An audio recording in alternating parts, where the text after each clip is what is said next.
So, I wanted to talk about the hood when I grew up and the hood now. And a lot of the things that I see now would have never flown when I was growing up. See, back in the day, even though there weren't a lot of men in the homes due to the whole, stipulation on welfare, the men were still visible. And I'm talking about real men. I'm not talking about the simp dudes that we see today. Because what we see today is not indicative of what has always been. I remember being a very young boy, and probably about 7, 8, 9, somewhere in there. And I remember, you start to get bigger, especially as a boy. You start to get bigger. You start to get a little confidence in yourself. And I remember a lot of the OGs. Like, I'm talking about, when I say OGs, I'm not talking about like gang members. Okay, like that. Back in these days, back when I was growing up in the late 80s, early 90s, there weren't really gang members. There were dudes that participated in street activities. Most of the time were illegal, and they always looked out for those who they could tell didn't belong out there, which does not happen these days. Nowadays, you have no problem. In fact, I just woke up this morning and saw a story on Facebook where this dude sent his son to school with a bag full of crack. Now, I'm not saying those kind of things didn't happen back in the day, but it was almost like a code. It just wasn't tolerated. Now, one has to ask themselves, what exactly changed from the 80s, 90s, and I'm sure those who were born before me in the decade prior, in the 70s and 60s, I'm pretty sure you probably can attest to, if not the same, similar situations, especially if you grew up in a hood that had those kind of dealings. And I remember one dude in particularly, like, he told me straight up, you don't belong out here, little boy. You need to go play with your toys. He told me straight up. And, like, now you just wouldn't see that. You would see the dudes that are out there who already wasted their life, encouraging others to also waste their life, following the same footsteps. It was almost like the dudes would be telling you, look, you have a chance. You got an opportunity that I either didn't have or that I squandered. Don't follow my steps. Walk the right way. And I tell you, man, I honestly can say, if there wasn't dudes who pulled me aside and was like, listen, young buck, you are better than this.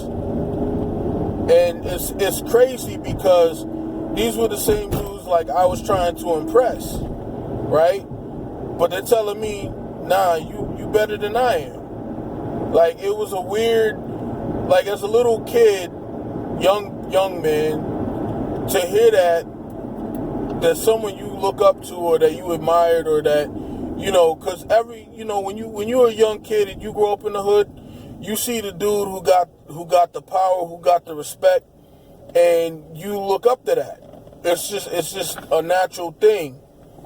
And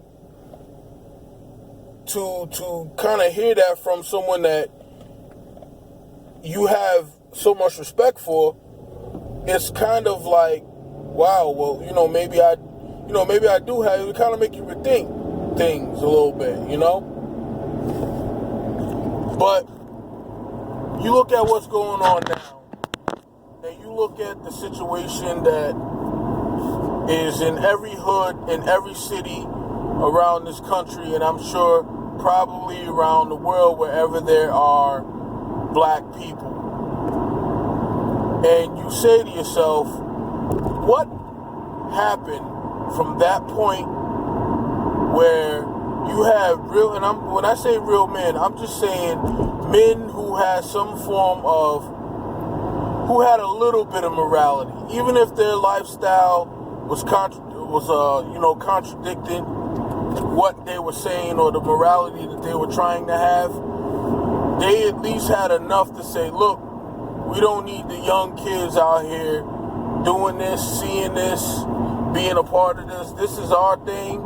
Let's keep that away from them. And the one thing that I can tell you that I personally feel changed everything was the black single mom and the advent of child support. Once that occurred, because keep in mind, even though they were getting welfare, it wasn't like the dude just couldn't be in the house.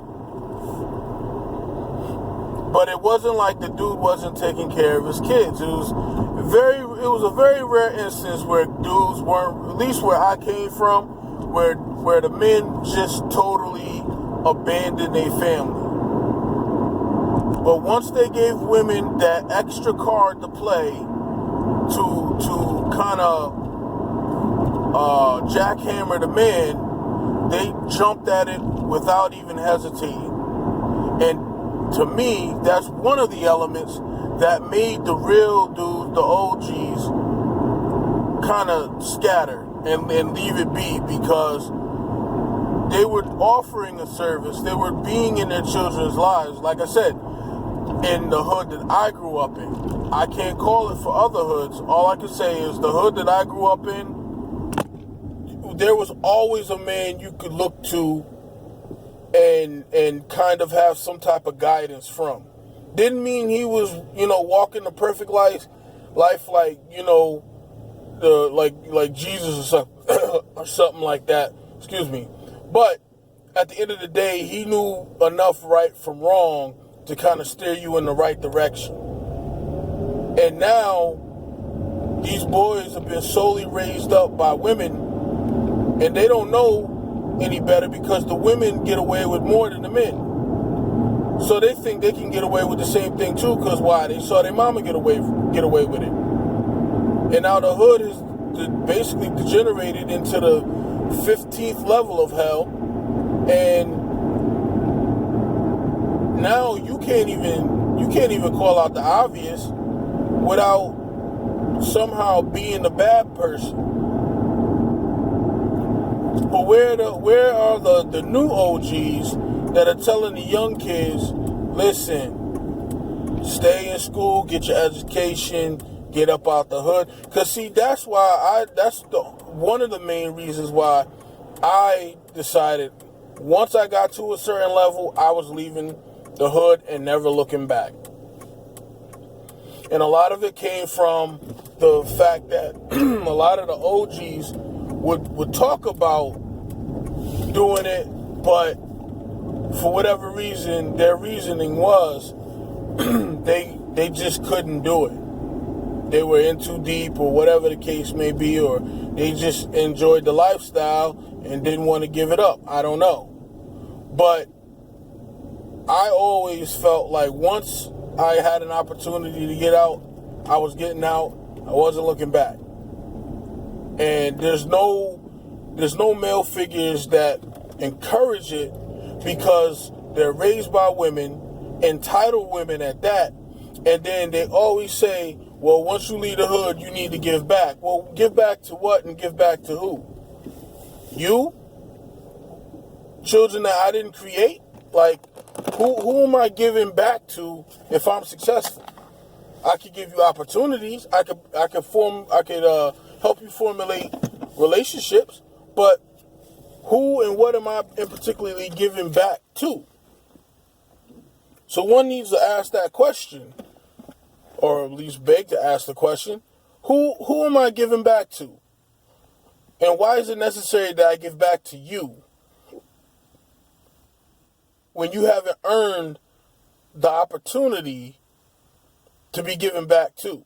You haven't done anything. You haven't tried. All you did was keep having children in an area that you know is not suitable for children. And that's the one main difference I could tell between the